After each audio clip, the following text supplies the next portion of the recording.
And to Nigeria-China relations, Nigerian scholars and officials of the Chinese embassy in Nigeria have reaffirmed the importance of the One China policy as a cornerstone of the China-Nigeria relations. Moyo Thomas reports.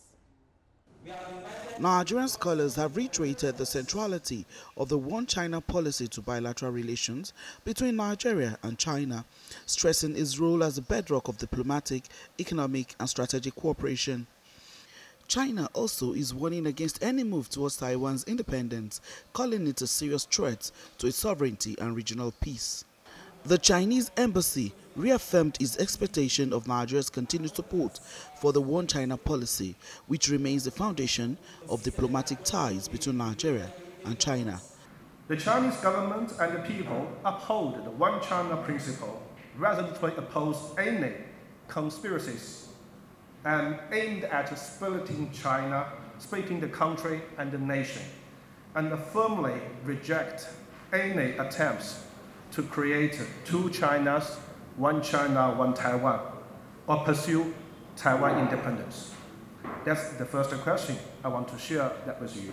Nigeria also was among the 26 African countries. And just before this October, Nigeria and China had established diplomatic relations in February, on February 10th, 1971. So within the same year in which we became diplomatic partners, Nigeria also participated very actively in having Taiwan and in having China back to the United Nations.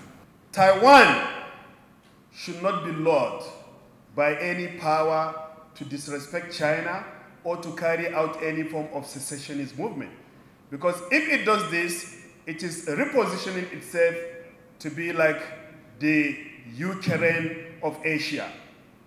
It has been pushed by the United States of America and it has been abandoned by the United States of America. So Taiwan should be very cautious and be very careful not to emerge as another Ukraine.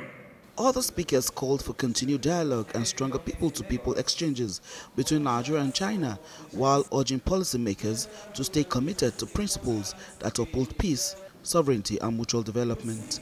Moyo Thomas, TVC News, Abuja.